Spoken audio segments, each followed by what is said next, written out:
네, 이번 주 목요일 수업 시작하겠습니다. 오늘 수업은요, 지난번에 명대 소설 중에서 삼국지하고 수호전을 했습니다. 예, 오늘은 말씀드린 것처럼 서유기하고 금병매 4대 기서 중에서 남은 두 개를 하고 그리고 단편 소설 집에 해당이 되는 삼원하고 이박에 대해서 얘기를 드리도록 하겠습니다. 이 삼원 이박은 사실은 전부 다른 이름이 있어요.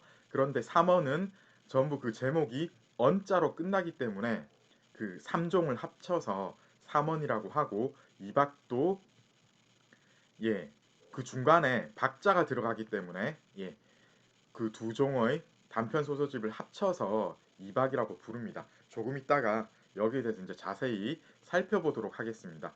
우선 서유기에 대해서 좀 얘기를 해야 되겠는데요. 자, 여러분, 서유기는 여러분들이 잘 알고 있는 것입니다. 그죠? 서쪽으로 유람을 가는 것에 대한 기록, 이런 뜻인데, 주요 인물들은 역시, 예, 삼장법사하고, 예, 그를 따르는 세 사람의 행자들에 대한 이야기입니다. 그죠?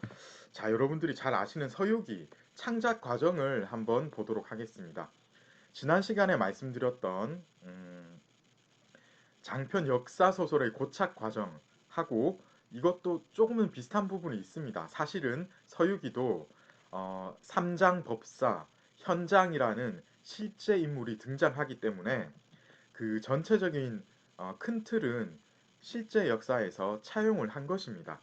우선 서유기의 개요를 보자면은 당의 승려 현장이 인도로 천축국으로 불경을 구하러 가는 여행 중에 여러 가지 고난을 겪게 되는데 그가 데리고 있는 세 명의 행자들이 현장을 도와서 결국은 천축으로 가서 불경을 구해오는 그런 내용이죠. 실록의 기록, 실제 역사의 기록을 보면요. 우선 현장의 대당 서역기에는 여행 중에 겪은 여러 가지 사실들이 기록이 되어 있습니다. 이게 이제 바탕이 되었겠죠. 그리고 이 현장의 대당 서역기가 발표가 된 이후에 그즈음부터 각종 현장에 대한 여러 가지 이야기들이 글로써 정착이 되는데 이게 이제 현장이 여행 도중 겪었던 일들뿐만 아니라 다른 여러 가지 일들이 조금씩 보태어지기 시작합니다. 현장 전에서부터 약간은 보태집니다. 그런데 이게 결정적으로 이 여행기가 전설화되기 시작합니다. 여기에다가 여러 가지 다른 요소들을 그리고 여러 가지 상상력들이 발휘가 되어서 마침내 서유기가 탄생되어지게 되는데요. 결과적으로 보면요. 지난 시간에 있었던 삼국지하고 지난 시간에 했던 삼국지 수호전 창작 과정하고도 유사한 부분이 있습니다. 그래서 역사적인 사실이 전설과 다른 윤색이 보태어져서 서유기로 탄생되는 것이지요. 자, 이것을 보다 이제 구체적인 어떤 성립 단계로 나누어서 얘기를 한번 해보겠습니다. 결과적으로는 이 민관에 유포된 서유기 설화가 점점 이런 과정을 거치면서 발전을 하게 된다라고 보시면 되겠는데요. 송대 화본을 보면은 남송대에 우선 우리가 발견할 수 있는 게 대당, 삼장, 취경, 시화라고 있습니다. 이게 이제 송대 많이 이제 회자가 되었던 그런 화본집인데요. 당나라 때 삼장이 불경을 가지러 간 그런 내용입니다. 여기 보면은 특이한 게 손오공하고 사오정의 전신에 해당되는 인물이 등장을 합니다. 접할게는 없어요. 손오공, 사오정은 이미 여기서 나옵니다. 이게 이제 남송대 화본에 등장을 하고 있고요. 그리고 이게 이제 금대 당삼장이라는 극본 그리고 원대 오창영의 잡극의 대본이 되는 당삼장 서천취경 그리고 명대 양현경의 잡극인 서유기 이런 것들로 점점 이제 각각 이제 살을 보태면서 발전을 하게 되거든요. 이게 이제 나중에 소설로 원대에 급성장하게 됩니다. 이 시기에 우리가 남아있는 소설을 보자면은 이때 이제 서유기 소설 작품이 현재 서유기하고 구성에 있어서는 굉장히 비슷한 것을 우리가 알 수가 있습니다. 이 시기에 남아있는 서유기 작품은 온전한 게 아마 없을 거예요. 그런데 이제 부분적으로 보면은 전체의 어떤 구성이 드러나고 있는데 그 전체적인 구성하고 보면은 일치하는 부분이 상당해서 사실상 금원대를 거쳐서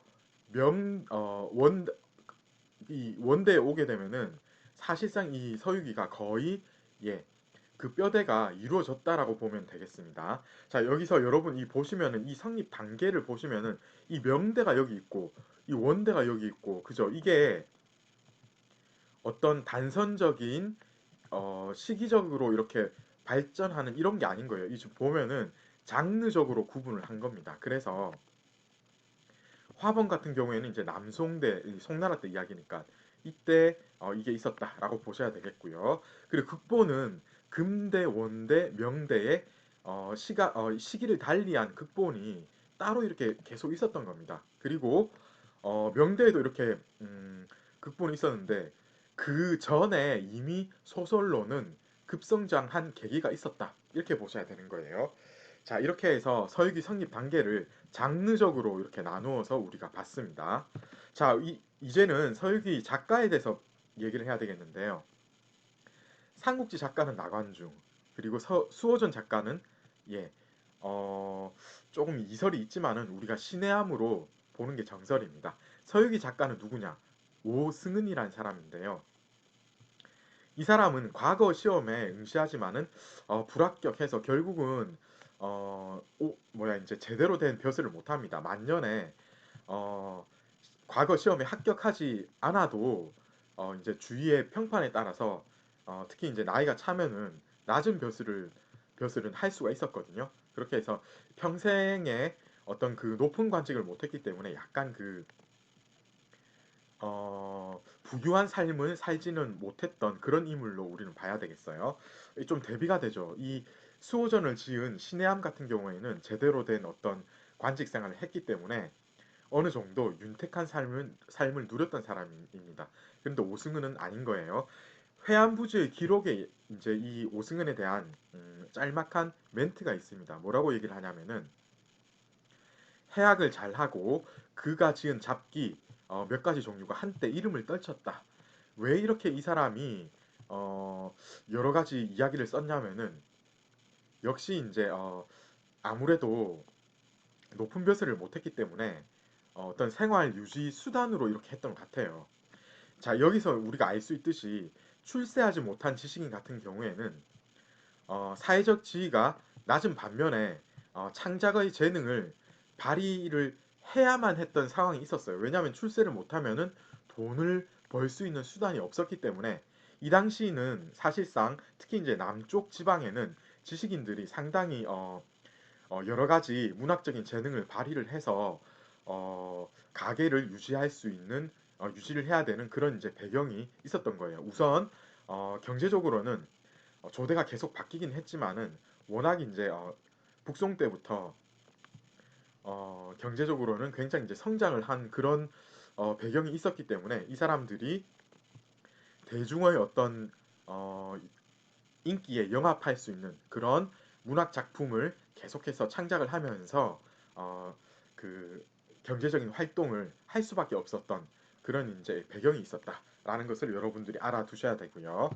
자, 이제 우리 서유기 판본 같은 경우에 계속 말씀드립니다만 이 판본 같은 경우에는 학부생의 입장에서는 그렇게 여기에는 이제 그 약간 좀 예, 이 판본 같은 경우에는 크게 이제 신경을 안 써도 되겠습니다. 그런데 대학원생 같은 경우에는 이제 판본에 대해서 신경을 많이 써야 되고 실제로 대학원 들어가서도 여러분 시험은 계속 봐야 되는데 이 판본 그때는 꼭 알아둬야 되겠어요. 우리는 서유기 판본 같은 경우에는 총 세 가지 판본을 중요하게 취급을 합니다.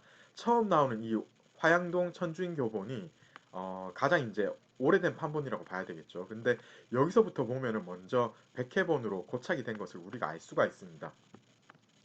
이 이타고 비평본은 사실상 이 가본을 기준으로 해서 이타고 예, 지난 시간에도 계속 언급이 되지만은 이타고는 워낙 이제 생산력이 있었던 인물이기 때문에 여러 가지 작품에 대해서 자기의 비평을 가해서 새로 편찬을 하게 되죠. 이게 이제 서유기 같은 경우에도 이 이타고가 비평을 해서 백회본으로 냈습니다.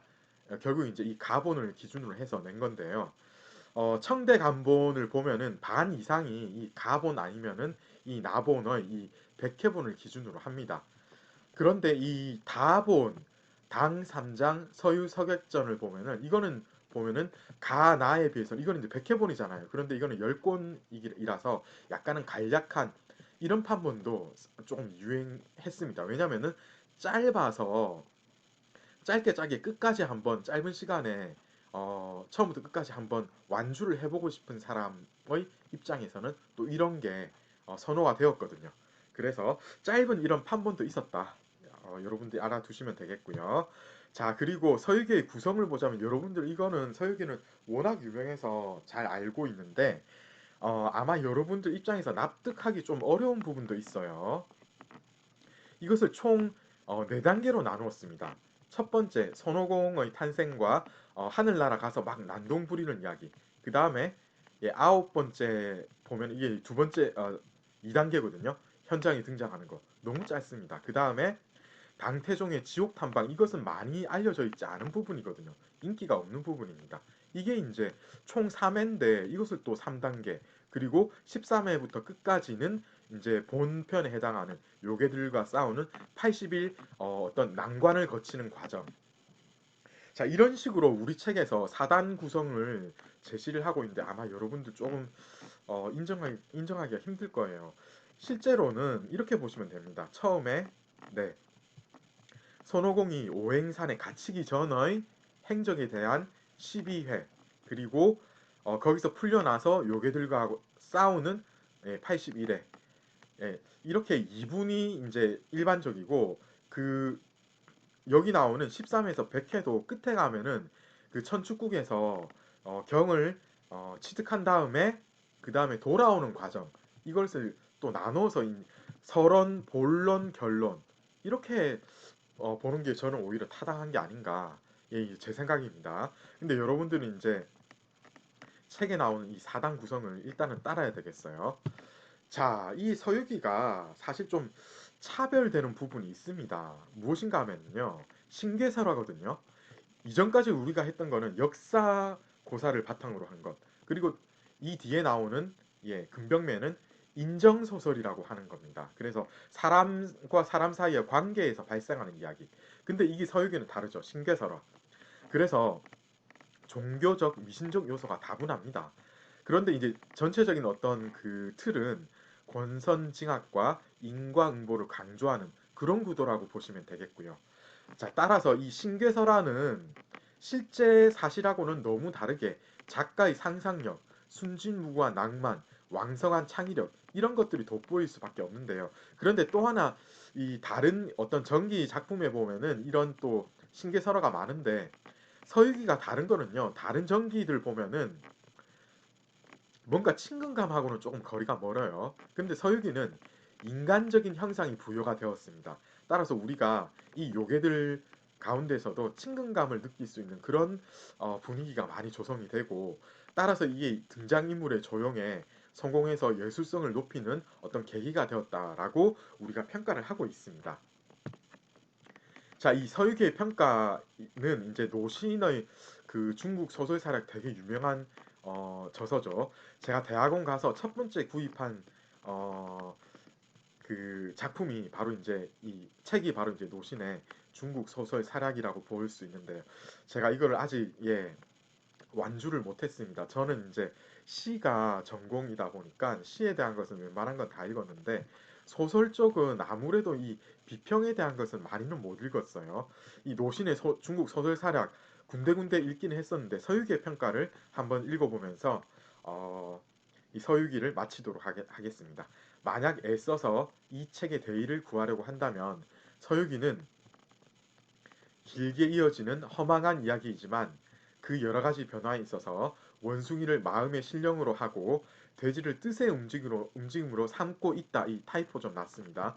처음에는 멋대로 움직여서 하늘로 올라갔다 땅으로 내려갔다 하여 억제할 수 없지만 끝내 머리를 조이게 하는 주문으로 원숭이의 마음을 순순히 따르게 만들고 죽어도 마음이 잃지 않게 하였으니 노연한 마음을 바로잡는 것에 비유한 것으로 함부로 지은 작품은 아닐 것이다 라고 한 사조제의 오잡조 15권에 보이는 몇 구절의 말, 이 말이죠. 이게 충분히 얘기를 다 해주고 있다라고 노시는 이렇게 약간은 어떤 그 비평을 할 때 이게 중요한 겁니다.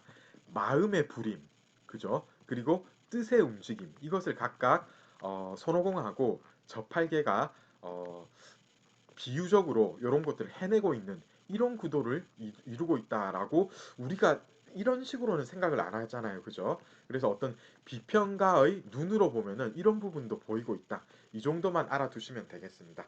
자, 여러분 이제 조금은 다른 소설 금병매를 만나보셔야 되겠습니다.